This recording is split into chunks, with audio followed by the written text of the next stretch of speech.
Good evening. Joined tonight by Los Angeles Kings diehard superfan, Mr. Angel Sandoval. How you doing tonight? I have no audience because my audience is here tonight, but I got to crack a beer and have a good time with you tonight.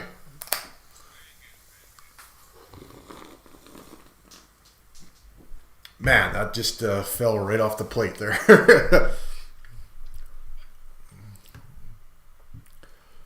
Oh, man. For whatever reason, I don't think I'm catching your audio, so we might have to start this again. Can you just say hello for a second? Yeah, okay. I got to figure something out here. Just 1 second.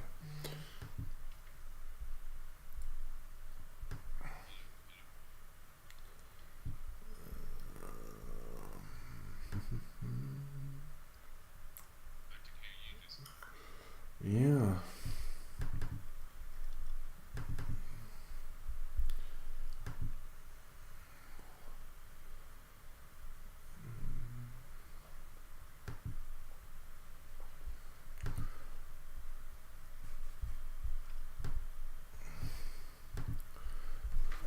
Say a word now. I think I got you now.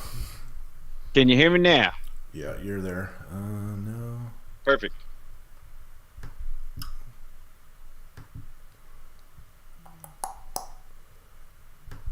Where's my audio?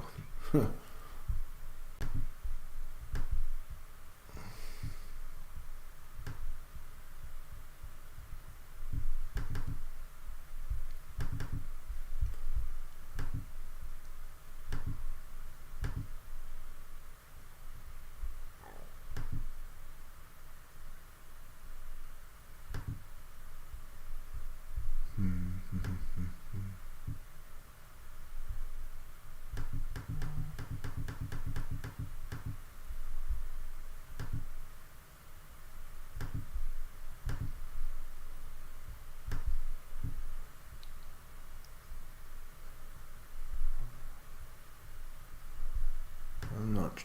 Okay. We're good. All right. Just gotta change one thing.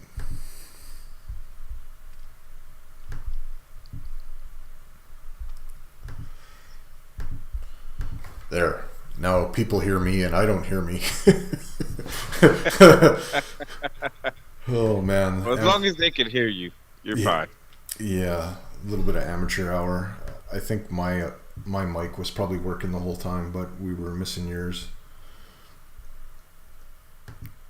Okay, there we go. Sorry. A little bit of a rough start, but that's the way it goes.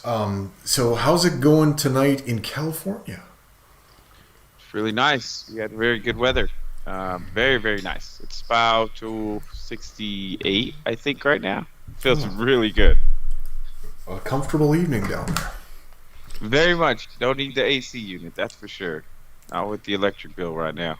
So I gotta do the old conversion, but I think we're actually warmer here in the grandest prairie of them all than you are down there.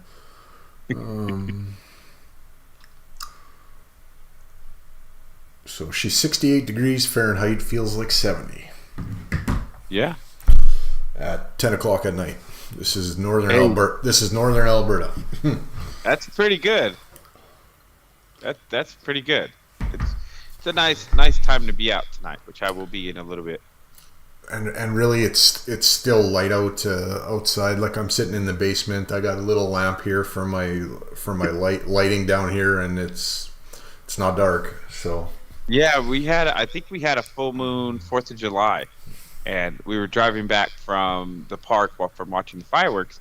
Man, I used to live in the desert at one point, and when you get those full moons and they can light up the sky, you can just take nature walks, and so I was telling my kids about how, I want to say like maybe 10 years ago, I saw the biggest full moon I've ever seen. It felt like it was right in front of your face. And, when you can get stuff like that, that's pretty amazing wherever you're at.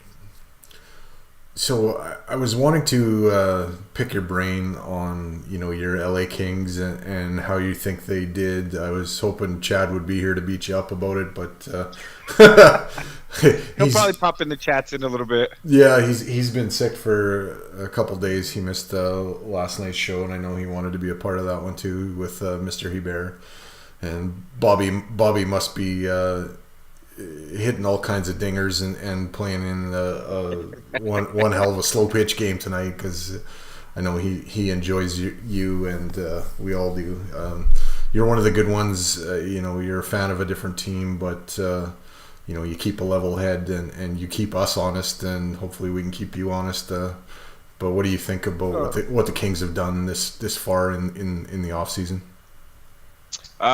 At first, it was a total shock. Obviously, to give up a whole line. It felt like for and a defenseman. I mean, let's be honest here. Vancouver got, or not Vancouver. Winnipeg got the second round pick that we traded Dirsa to the Yotes for. So you traded a defenseman, a 30-year-old player in Iafallo who played up and down the lineup, gave you a little bit of that grit and that defensive responsibility throughout the lineup. And then you traded what we all thought was an up-and-coming star in Velarde. And so you pretty much gave up a whole line. And then Kupari, who was, I believe he's our 18th overall pick in 18 or 19, that he just kind of capped out because we have too many of the same players, right? Kupari, Samuel Fagemo, Arthur Kaliev, they possess all the same traits. So it was almost like, at first I was against it, but now that I look at it, it was like cleaning out the closet for the most part. The only one that really hurts was Velarde, but when you get Pierre-Luc Dubois back in that trade, it doesn't really hurt so bad. Iafallo can be replaced by Moore, Arvidsson, those are very similar players. Kaliev replaces Kupari. Dirsa got replaced by, the great Brant Clark that should be playing this year and our bottom six defenseman. And so, adding Gavrikov for next 2 years, that is going to be huge, because I thought he was arguably our best defenseman against the Oilers in the first round. He played really, really well up against Leon and Connor. So I think with what we were able to do, we were kind of clearing out the clutter. And now you get, you're going to have your regular first line in Kopitar, Kempe, who's a 40-plus goal scorer. It's not a fluke. The year before that, he put up 34 with Quentin Byfield, so he's getting better. Now you put, could you imagine this? Pierre-Luc Dubois, Kevin Fiala, and Arvidsson as your second line, and then you go with Phil Deneau, Trevor Moore, and then Kaliev, who Trevor Moore and Phil Deneau are more playmakers, and Kaliev has a rocket. He has premier hands, elite hands. And so our three lines have a lot of good depth, strong centermen down the middle. And then, Blake Lizotte, who's arguably, if you're looking at, fourth line center, I would put Blake Lizotte up there with, top 5 as a fourth line centerman. And then you can round it out with, some of our players that are coming through the pipeline with Turcotte, Samuel Fagemo, Kaliev, and now Trevor Lewis, that coming back home. And then the only thing that worries me the most is the goaltending. But I think arguably, our team got a lot better and a lot deeper in it, even though it looks like on paper that it didn't. But the players that were moving up that deserve the ice time, I think it's a lot stronger than what we anticipated or we thought at the beginning. So Pierre-Luc Dubois, I mean, Winnipeg, I don't think was dealing from a position of strength, but they got a lot for that guy that didn't want to be there. To me, that whole trade, I'm glad you guys made it. I really am. And everybody in oil country was kind of scared that the guy from Winnipeg that was headed your way was a Vezina caliber goalie, and that really put a lot of fear in a lot of Oiler fans' minds, because really, if you've got a showstopper in Connor Hallebuck, that could have been a real game changer for you. Pierre-Luc Dubois on some nights can look like the best player on the ice, and on some nights he can look like he's ghosted the team he's playing for. I can't figure that guy out. Like, at times he's a number one center, no question, and at times he's a third line center.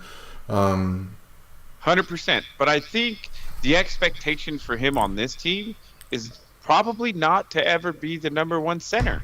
So you sign Kopitar for the next 2 years, and he's going to mentor Quinton Byfield, and you're hoping, and we're hoping that Quinton Byfield turns into that 1C player that he's capable of. I mean, he's still only 20 years old.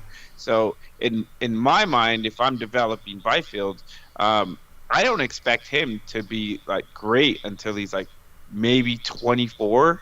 Right, he's grown into his full body, because if you notice, like when he's skating, he doesn't ever skate upright. For a player his size, I think he should be able to be skating more upright. He's always bent over and he's trying to rush to the puck. So I don't think he even knows how to get his legs under him right now at the NHL level. I think they're still rushing him along a little bit. So, excuse me. So, in my opinion, I think Quinton Byfield is still being groomed as that 1C, Pierre-Luc Dubois as that 2 seed. And then, you have Phil Deneau, great defensive player, rounding out the top 3.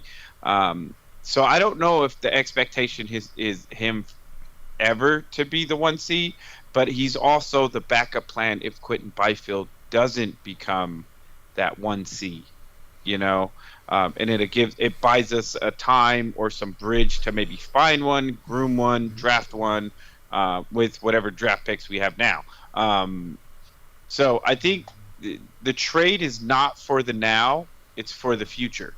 There's a lot of people that think it's a Stanley Cup or bust year for the Kings. I don't see how you could even say that with them not being able to get out of the first round in the last couple of years, let alone they're just going to go from first round all the way up to the Stanley Cup overnight. So I think it's more of a setup for, 3-4 years down the road where Kopitar's moving out, because let's be honest, it's going to be hard to win a Stanley Cup with Kopitar and Doughty being your 2 key stars. You need somebody else, and I think Pierre-Luc Dubois might be able to fill that role with the guidance of Kopitar and Deneau kind of leading the way. You got 2 great two-way centermen, and Pierre-Luc Dubois is a real gritty player. He's willing to drop the gloves, throw the body, and that's kind of what we're looking for as a center, So I think it's more of a 3-4 year plan, because next year Arvidsson comes off the books, a couple other players come off the books. You get cap goes up 5 mil.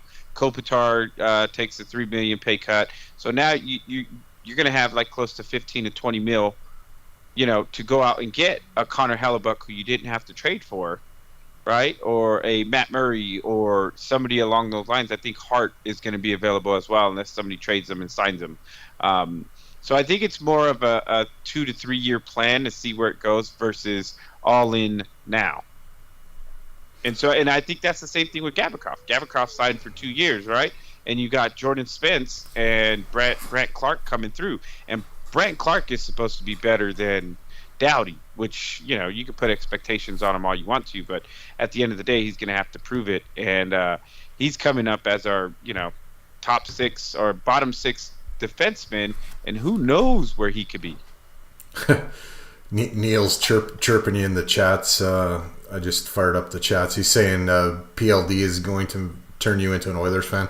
I will go as far as saying I like Connor McDavid, and I pray that you guys trade Leon Draisaitl for us in 2 years or a year for PL Luke DuPont's picks. You were going nuts in the chat last night, but I was reading pretty much everything you were saying, and your offer of 3 firsts for Leon. Sorry, but it's not enough. Yeah, I was talking to some Kings fans the other day on the Twitter Spaces, and they were talking about other trades, and I'm like, look, if they don't win the Stanley Cup in the next couple of years, right, the pressure is going to be completely on, and who knows where they're going to be at. But if you can get Leon even at, I think he'll be like 31 or 32 years old. I think he'll be able to play till he's like 36, 37, at elite level. And so if you can get a player like that and, give up whatever they're asking, you should still be able to build a team around a player like that. And so I really like Leon Draisaitl. I think he's a great player. I think he brings that grit, that toughness. He's plays with a little bit of an edge, and as a, old school guy, I'm real big on, you still got to throw the body, finish checks. I wish they didn't get rid of the hip check and stuff like that. So I think, moving your weight around is really good. And I think Leon does that. And not that Connor doesn't, but Connor's too flashy for me. I like Leon. He's definitely got that little edge that you're looking for to keep the game exciting, as far as the physicalness. There's a little bit more bite in Leon's game than Connor's, and being an LA guy, to me, there's similarities between kind of Shaquille O'Neal and Leon Draisaitl, the way they can hold people, the way they hold people off. I mean, Leon to me reminds me of a big man in the post, just kind of shielding a guy off and almost stick handling with one hand. And two guys can't get the puck from him. He's incredible that way. Right. I think so. He's I won't compare him to Kopitar, but they have a similar style. Like, man, they get the puck, it's hard to bump them off the puck. They use their body well, they got great footwork, they're good in the corners. And they're not afraid to get dirty. They go to the front of the net and they play hard. They're willing to sacrifice their body, take hits to make a play. So I'm very fond of Leon Draisaitl. I like Connor. Connor's just very exciting. I think arguably he's probably one of, if not the fastest skater. I mean, just the way he can move and skate and how fast he can gain speed. That's what makes him exciting. Every time he, touches the puck, anything can happen. But I think Leon is more my style of a hockey player, big, bulky, and Connor's more silky smooth, So I definitely like Leon, and when you guys get in a jam, you go ahead and call up Rob Blake and let's make a deal. Yeah, that's not going to be happening.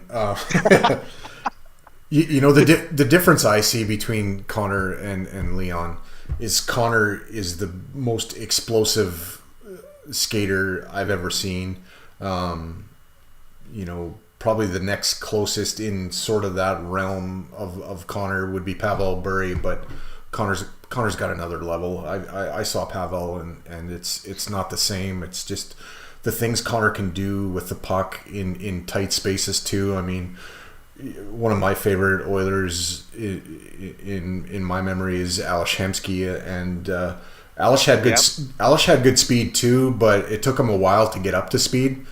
In three strides, I mean, McDavid's gone, and good luck catching him. He's just unbelievable. His hands are second to none. I mean, realistically, what he does in front of the net and around the net at full speed is what makes him Connor, right? I mean, there's only so many players or a handful of players that can actually do that.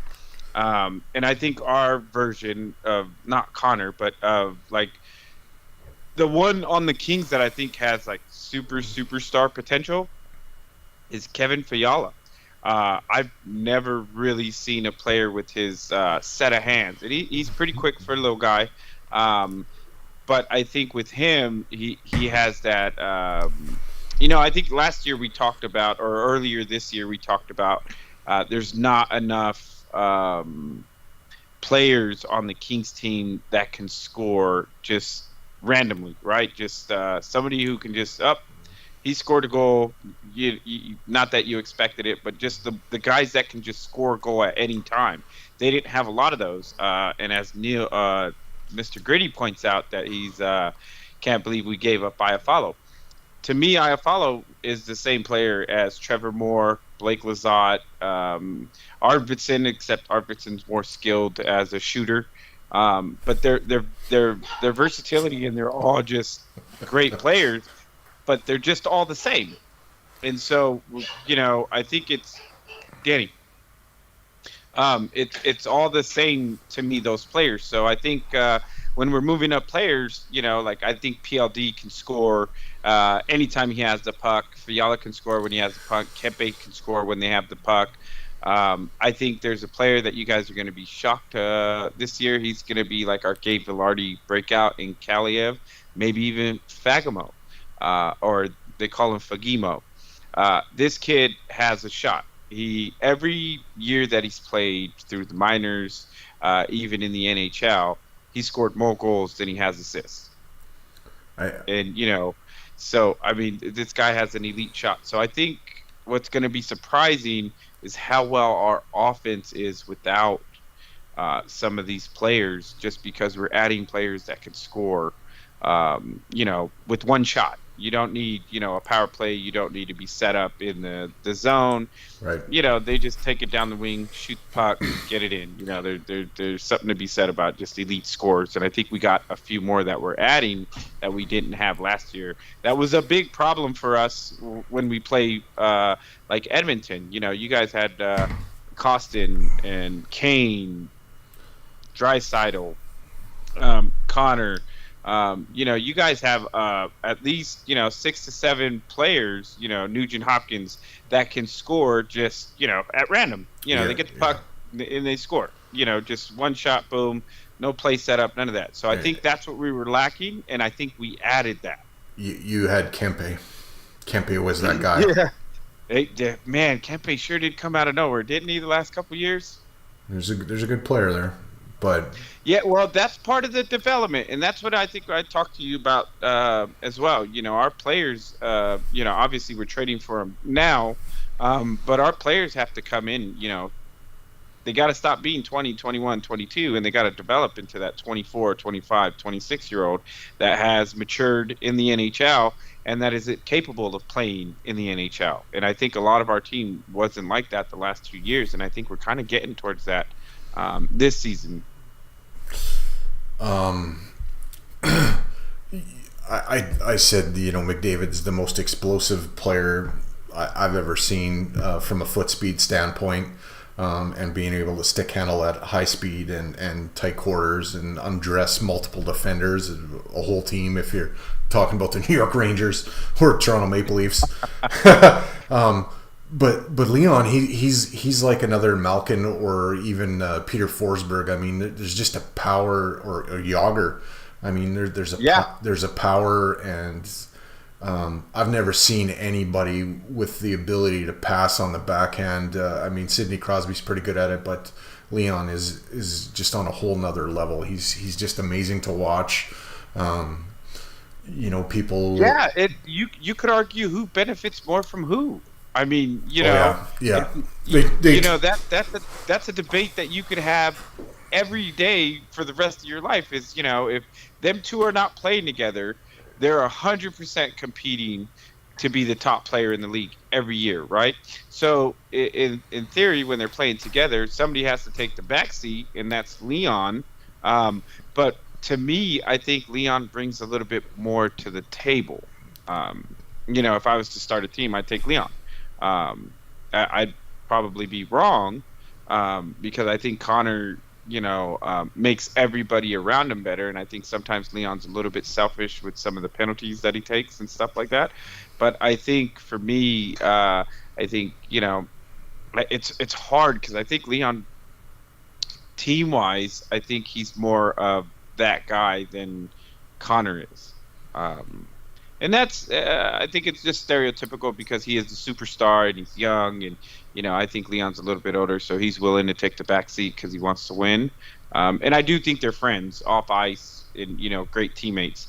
But for me, I think Leon probably brings more to the Oilers than Connor does as far as the team goes, not outside or what everybody thinks and stuff like that. I think Leon is kind of like more of the glue than Connor is at this point. Your head coach challenged Leon to not take a backseat to Connor, and he goes out and wins a Hart Trophy and all of that, and then at the start of this season that just passed, kind of in the summer, Leon takes the challenge and challenges Connor to score 60 goals and establish himself as a scorer and not just a distributor. And Connor, of course, I guess does both, but he took the bull by the horns this season and kind of showed everybody that I can be the best goal scorer in this league if I really set my mind to it. And he did, and I think the two of them, it is almost like Biz Nasty and those guys off of Spit and Chicklets kind of got into the Jordan Pippen kind of comparisons, and I mean, you need to win some championships, I think, to kind of be in that stratosphere. But no, of course. But there is a little bit of that push me, pull me stuff with both of them, where they challenge each other to just get better and better every day. I mean, Draisaitl is on the ice and has an incredible one-timer already, but he's working on it, trying to make it better. It's almost like he could be in the fifth row in the stands and still hit the net. Like the angles that he can put the puck in from and where he can roof it from and all of that is just incredible. Like it's like he's made his office to be a place where you're not expecting anybody to shoot the puck from to begin with. And he has a high level of success at and what's coming, and he still beats you, right. There's not a whole lot you can do when those two guys are on the ice together, and that's where that question comes in, right? Who benefits who more? If you put somebody else in that bumper spot where Leon is, right? Is there anybody else that a normal player, right? Let's just say a good player, not a great player. If you have a good player in there, is he going to put up 54 goals or 50 plus goals, whatever Leon did out of that spot? Probably not. You're going to get a 30 plus goal scorer, right? And Connor's going to get 130 points, not 150. So it's really hard to say, but to say that you guys have a Sidney Crosby Malkin or Sakic Forsberg, Lemieux, Yager, even Gretzky Messier type deal going on over there, that is pretty amazing, and I think for y'all, you guys have to win championships. Next 5 years, you guys got to win 2 or 3. If not, I in my opinion, that's a fail. The way I look at it, Angel, is this is the season. It needs to happen this year.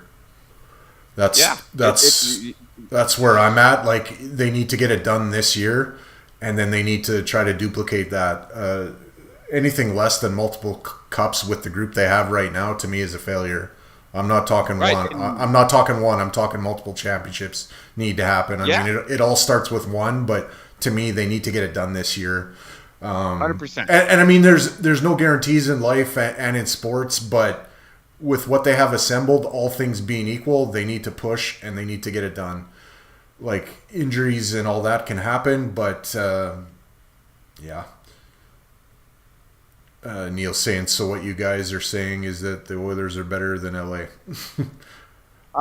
Well, my thing has always been, as long as you're competitive, right? Anything could happen. Just like you said, nothing's given in sports. So as long as you're competitive and you can compete at a high level with players, then you're never out, right? So I would say that, the Oilers are better in some areas than others. Like, I will put my top four against your top four all day long in the defense. Doughty, Mikey Anderson, Gavrikov, and Roy. Right? You guys got Ekholm, Nurse, Kulak, CC. What's the other two that I'm missing? Our top four is Ekholm, Bouchard, Nurse, CC right now. Right. And Kulak and Desharnais are our bottom pairing. Right. And I would take my four over your four all day. And right? I wouldn't, because Matthias Ekholm totally blows anybody you guys have out of the water. It's not even close. I don't agree with that. I believe Ekholm and Gabby are probably the same player for the most part. Gavrikov is not. No.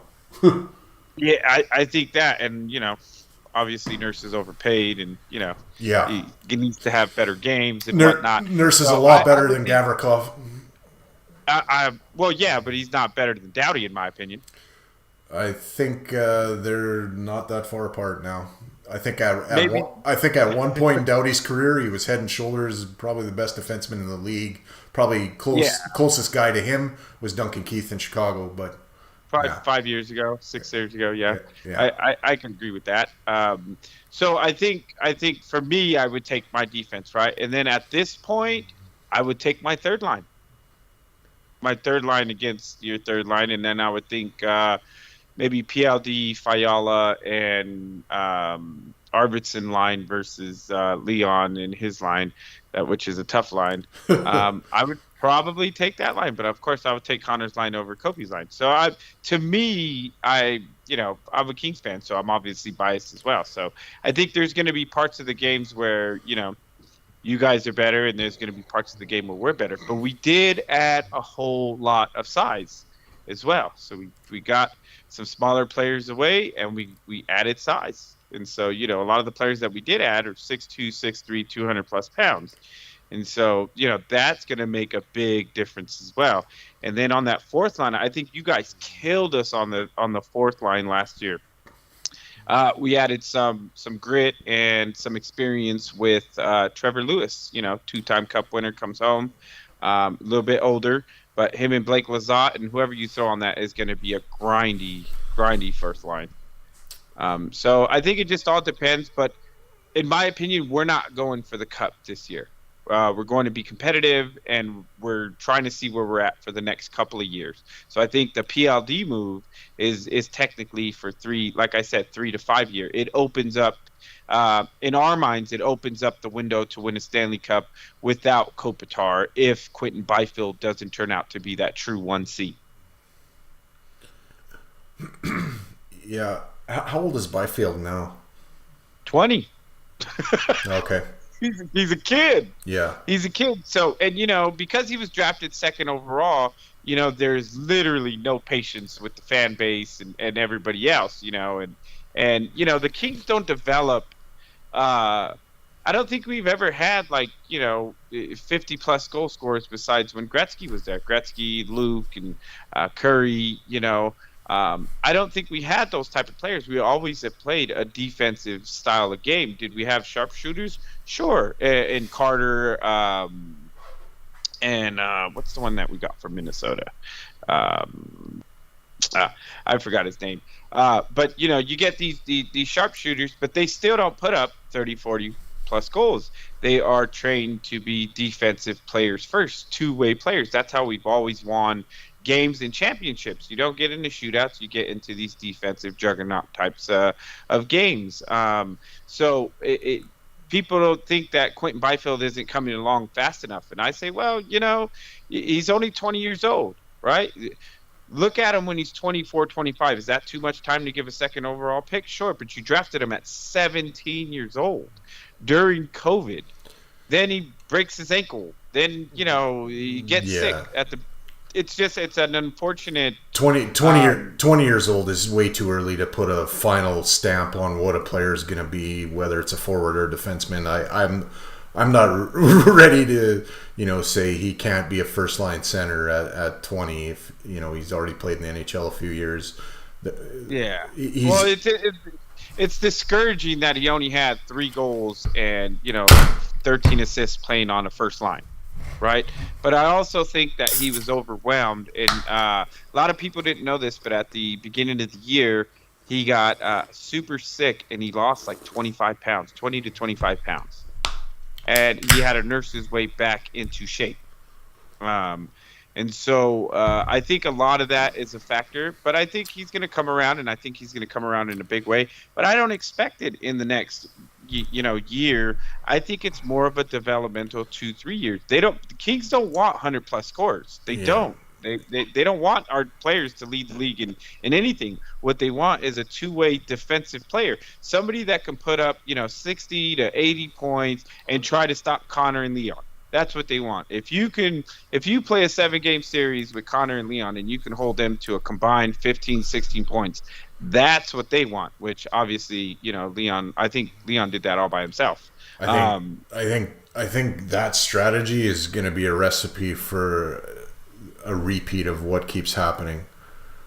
I think so. I was talking to Hockey Royalty about this as well. I think what's going to happen is McClellan gets fired, similar to how Terry Murray got fired before they brought in Daryl Sutter. And when you looked at the team, they were way too defensive-minded, right? And they had great players, but they didn't allow them to breathe or be able to play offensively. I think McClellan's maximizing what he has there for talent. Oh, I don't know, man, because you get coaches that are homers too. Like Gabe Velarde was playing 11 minutes a game, and he still put up 23 goals and 18 assists, right? So, I mean, imagine if he was on a top 6 line and you bumped down more and you played Velarde with Philippe Deneau and Arvidsson. Maybe he gets 30 goals or, he gets more experience. So I think the developmental process is a lot longer and harder for Kings players than it is a lot of other teams. And so, I think they need to let the kids play a little bit more, but I also think they need to be more offensive minded. That 1-3-1 is very difficult to watch, especially when you're getting your ass kicked in the playoffs. You just have no hope, it feels like, because you're just waiting to capitalize on a mistake. Yeah. But you don't have the players, right? Just like we talked about. You don't have that player that can just break out and score a goal with no help. Right. That's the problem. You're missing those, multiple game breakers. Kempe held you in games really that you probably didn't deserve to be in because all he needed is one mistake to capitalize and keep you in games. But against Edmonton, I mean, you have to play almost a flawless defensive game to be able to beat them because their scorers are that elite that they find a way, even if you don't give up much. So I don't know. Like, I look at what McClellan has, and I don't think he's got enough to try to go head-to-head with Edmonton. So he's designed this system to try to make it a low event hockey, and they're pretty successful at it. But unless it's a no event hockey game, you usually are going to come out on the losing end of it, just because the talent level on Edmonton is at another level than in LA. Right. And I don't think you guys really did anything to address that. Like, I think what you had to give up to get Dubois makes it pretty much a lateral move. And the thing that everybody in Edmonton was afraid of was that you were just going to get better goaltending, so you could even, rely on that 1-3-1 system even more than you already do, which would have been really dangerous. Right, which I think we're going to probably address that at the trade deadline. Obviously, the IR comes into play, the lit IR, and a bunch of other stuff.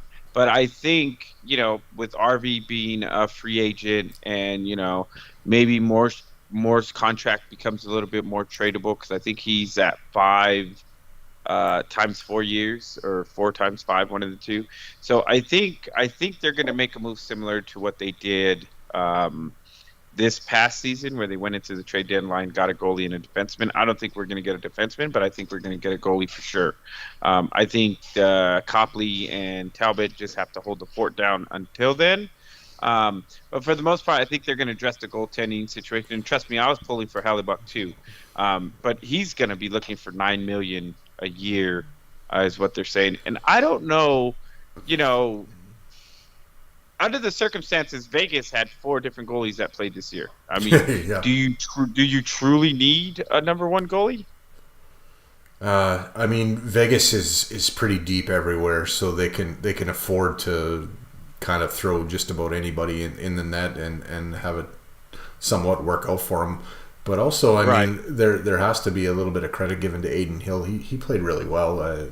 Hey, I said this on the podcast that one day. I said I think Aiden Hill, numbers wise, was better than France blah blah blah, whatever, Luis blah blah blah, whatever his name is. I was talking to my cousin who now lives in Alabama, and he was check this out though. This is really cool. So he is a naval officer, and he's been in the Navy for 20 plus years. And he was living in Vegas. They were stationed in Vegas. Him and my other cousin, they're married. But when the not like that. That's no, funny. That's funny. No, I'm not. No judgment, but that's funny. A naval officer stationed in Vegas. Right. So check it out. So he became the head security there in their inaugural season, right? And so he was the only one that had clearance. He ended up being the guy at the door of the locker room for the Vegas Golden Knights. And so he knew a lot, and I mean a lot, about the team. And so we were going back and forth talking about the games, and he was telling me, he's like, dude, Aiden Hill is better than all these goaltenders. And I'm like, nah, dude, there's no way he would be playing. He wouldn't even, they got Quick instead of Aiden Hill. Why would they, But he believes so much in Aiden Hill. And, they went on and won the Stanley Cup. So that, turned out to be a good move. But, I think what a lot of people think now, so I was getting this with a lot of the Kings fans as well. They're saying, oh, you don't need a number 1 goalie. What you need is just a competent goalie. And I'm like, nah, man, because even Aiden Hill stole a couple games. As deep as Vegas was, Aiden Hill did steal a couple of games. And I think out of any team in the NHL, if you're going to go deep in the playoffs, you need a goalie to steal games. Tampa Bay, when they went on their run, he stole a bunch of games. And then, look at the Panthers. Bobrovsky. Yeah. Shit. He stole every fucking series. Like, the Panthers shouldn't even have been there, but because of him, they were, and then he laid a dud in the finals. He just couldn't carry them anymore. Wow. But I mean, I don't know if you can win with just an average tandem goaltender, and I think that's our both problems. I know you guys believe in Skinner a lot. As a prospect, yeah, but I don't know. I believe you win with Soupy before you win with Skinner. And just like with me, I think we're going to have to address the goaltending as you get there. You only can get so many true number 1s. Maybe there's 5, right? True, still a game type goaltenders in the league. Yeah. I mean, stealing a game in the regular season is one thing, but stealing a playoff game is another one. Stealing a series like Bobrovsky did against the Bruins, I think that's on a whole nother level too. So, right, and sometimes these goalies that get hot in the playoffs and go on these ridiculous runs, it's from somebody you don't really even expect. I mean, Jordan Binnington in St. Louis as a rookie, Bobrovsky this year in Florida, Aiden Hill in Vegas. I mean, sometimes it's just lightning, catches in a bottle and away it goes. Yeah, for sure. Quickie did it for us in 12. When he got robbed for the Vezina that year by the Rangers. What the hell is Lundqvist. going? Yeah, I believe Quickie was the better goaltender out of those two, and it showed in the playoffs when they met up as well. But when you can get a goalie like that, I mean, you can have weak defenses, and you can make up for it. And I think that's what went wrong with Edmonton against Vegas. I think they weren't able to play free because they didn't have the confidence in Skinner in net.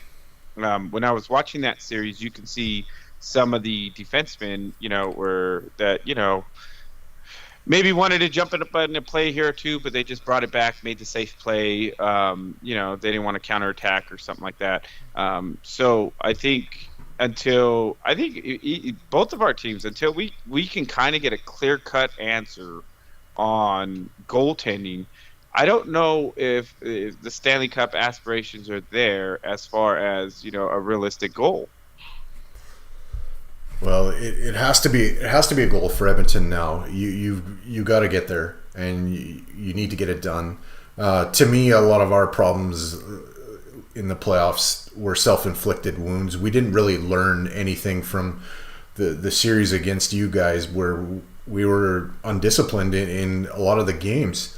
We repeated the same fucking thing against Vegas. We tried to be a little bit of the bully there, to flex our muscles, to try to intimidate them and make them kind of cower to us, and it backfired. This team is usually a pretty well disciplined team, but we got out of our game and out of our element, and I think that probably put more pressure on Skinner than he was really ready for. Our penalty kill hasn't been great for a little while here. Power play is next level, but the penalty kill, for whatever reason, hasn't got it figured out. And it's funny because we were joking about it the other day, like, how does the power play stay so red hot when they go up against such a junk penalty kill that they can't figure out how to defend against the best power play. Maybe that's the problem. Those guys are just too much better, and the penalty kill just gets defeated and can't learn. I don't know, but to me, discipline was a big factor in why we kind of gave away the series to Vegas. Like, credit to them, they're a deep team and played pretty well and didn't fall into our shit. I mean, some people will say that Pietrangelo probably deserved more in the game, and I don't really disagree with that.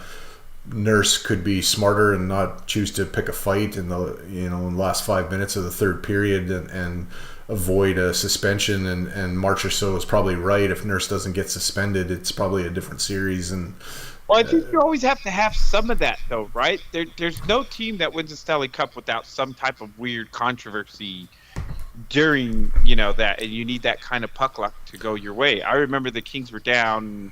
Oh shit! There was like 3 goals or something like that to was it? I want to say it was the St. Louis Blues, and Scuderi got cross-checked, and it was a 5-minute major, and then the Kings just went off for like 5 goals, right? Yeah. And you just got lucky. And then I could remember same team, St. Louis, like early 2000s. St. Louis player runs into one of our goalies at the time. I think it was Felix Potvin at the time, and we had just beat, I want to say, Colorado. But anyways, runs into the goalie. Sean O'Donnell slams one of the players' heads into the ice, and he gets a 5-minute major. We were up like 1-0. This series was 2-1. We were at home. And then that was the turning point in the series. They went on to score 4 goals on that 5-minute power play, and then the series was done. And so I think, every year there's something in controversy with the team. Kings went on in 2014 when they played in the finals, not the semifinals, Western Conference Finals. Dustin Brown had a hit on one of the Coyotes where it looked like a leg hit, knee on knee. And it wasn't called. We went on and scored a goal on that exact play. And that was a big controversy, too. So imagine if, you're right, Nurse doesn't do that. And, Pietrangelo gets more than 1 game, and they don't get matching, 1 game subsections. So, it's hard to say, but you definitely need that type of luck to be able to make it in the Stanley Cup, And the old adage or the old theory is I'd rather be lucky than good in those situations. Yeah, and you got to be good to be lucky and lucky to be good. So Yeah. So, what do you guys think of Costin not coming back? And do you think you're going to be able to sign Bouchard and the one that just filed for arbitration? Yeah, Ryan McLeod. Costin kind of walking. I think he's doing what's best for him. I don't know how I personally feel about a guy that writes this big thank you to Oilers fans and whatever, but bolted for the highest dollar from a different team as fast as he could. I lose my sentimental feelings right away when somebody walks out. I guess I don't know. I guess I'm too hard. I'm too, Yeah, but you can't be. He knows he's not coming back, especially with McLeod and Bouchard, and you only got 5-6 million in cap. He wasn't getting $2 million here, and that just wasn't going to happen. So he went to where he could get his money, and you only have so many years that you can play in this league, so make it while you can, I guess, is some people's attitude. But some people dream of winning a Stanley Cup. I think you're a long ways away from that in Detroit, but 100%. But you remember Zach Greinke? No. He still plays baseball. He came out and said, "I don't care about the World Series. I'm going to play for whoever pays the highest dollar." Yeah. And so, that's how some people work. As I got older, just because I'm loyal to the Kings doesn't mean the players are, and at the end of the day, it is a business, and they does it kind of like hurt your feelings, and now you got to be against them, like, oh man, how could you do that? I get it, but at the same time, for me, just like losing Iafallo and Gabe Velarde and Kapari, I'm happy that you guys lost Costin, because he's kind of done some damage to us, and Yamo a little bit as well. The thing about Costin, I think, is that I think his player type is going to, and the price tag that they got him or whatever, I think that's replaceable again. I think the bigger loss for us this offseason was Nick Bjugstad. That one's going to be tougher. He could do a lot of things.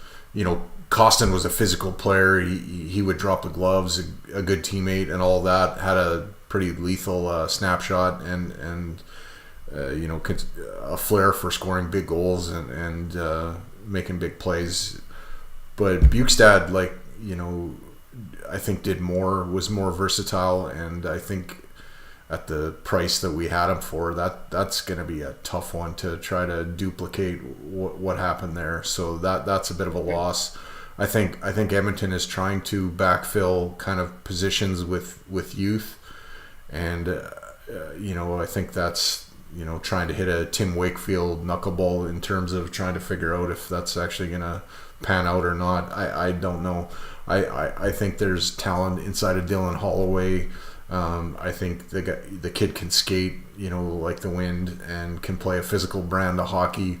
But I'm just not sure, that him trying to step into guys that are a little bit older, a little bit more seasoned kind of role, and take that and run with it. If that's going to work out, it might work out. It might work out better for them. I don't know. And then another rookie, either Carter Savoy or Xavier Bourgault or whatever. Some of these guys are going to need to make a jump into the NHL, and take the ball and run with it. And I think that's big expectations, but it's kind of what they have to do. In terms of McLeod and Bouchard, yeah, I think they both get signed, but who takes the pay cut? Bouchard? Well, they're both going to get a pay increase from what they were getting, but it's probably not what they would be getting if they were, unrestricted free agents for sure. Bouchard is probably already at least a $5 million defenseman. Does he take the hometown discount? Well, I think what happens there is that he's in the $3 to $3.5 million a season.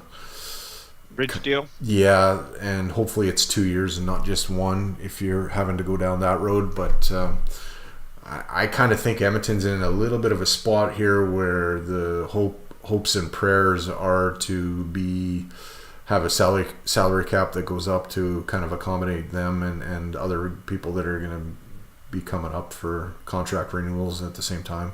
Right.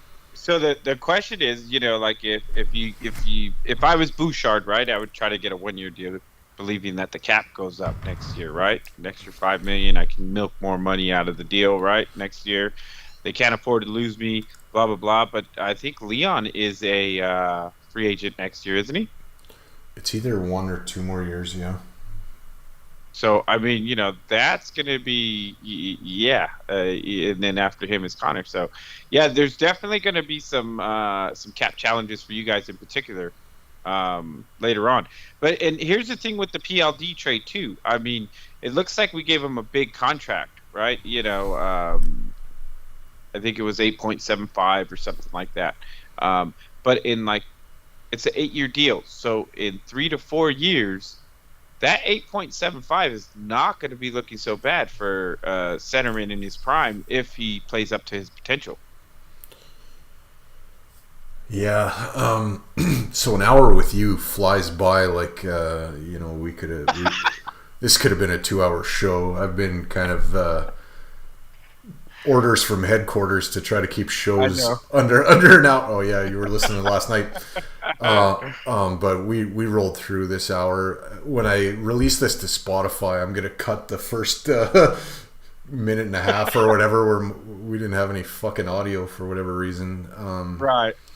But if you got anything you want to ask or whatever, shoot, and then I'll shut her down and we'll get you back on before not too long here. And I know Rob wants to spar with you too, so I thank you for coming on, and just whatever you got left, just fire away, and then I'll close this down and I'll talk to you after. No, hey, just have a great night. No reason why fans of hockey in general can't get along. Have a good time. Talk neutral. Be respectful to each other, and just honestly, just talk puck. There's nothing wrong with that. And I think a lot of people that are fans of their teams forget that, and they really just need to focus on being friendly and responsible on how they talk. That's about it. I guess Mr. Garrity wants to come on next time you're on because he says it would be easier if he was just on with us rather than commenting in the chats. I feel like that every time I'm watching the show. I'm like, man, they could have just brought me up for this shit. They're over here reading my comments right after every comment that they make. Yeah. Hopefully slowly we start to build this so it's more than one person always commenting. But I think it's gonna build really well. I do. I think it's just gonna longevity thing. You just got to keep plugging away and people find you.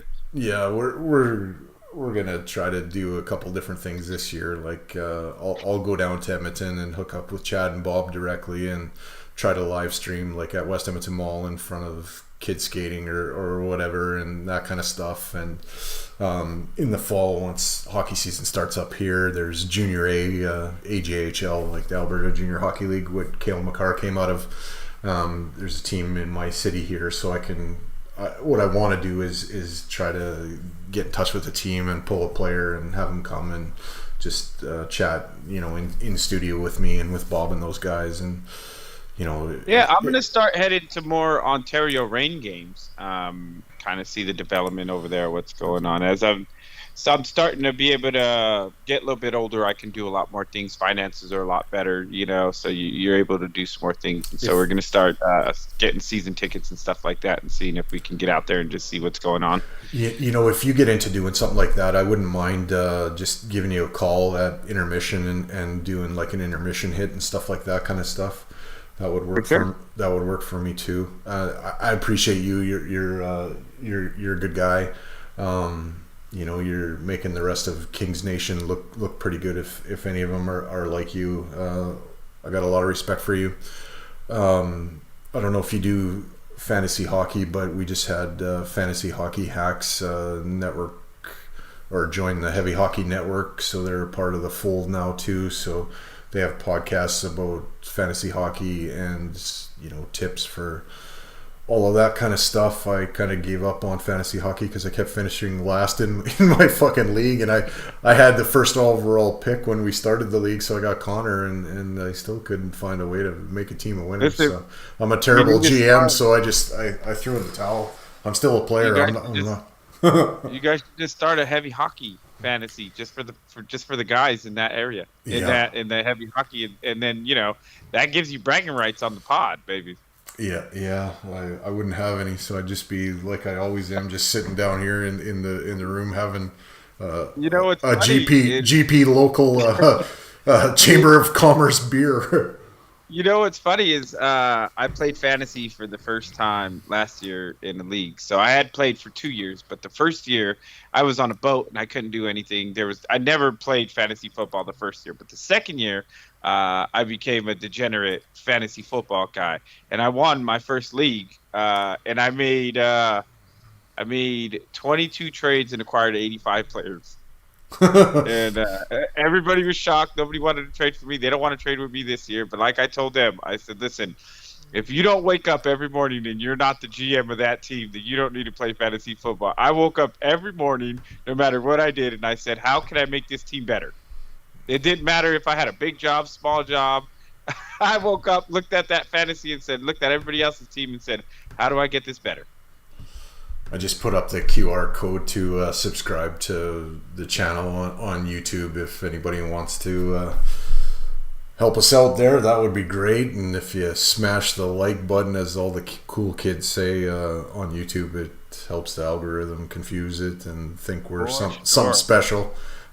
Yeah. You're gonna have to cut this short here, Mike. I really appreciate you coming on. Thanks again.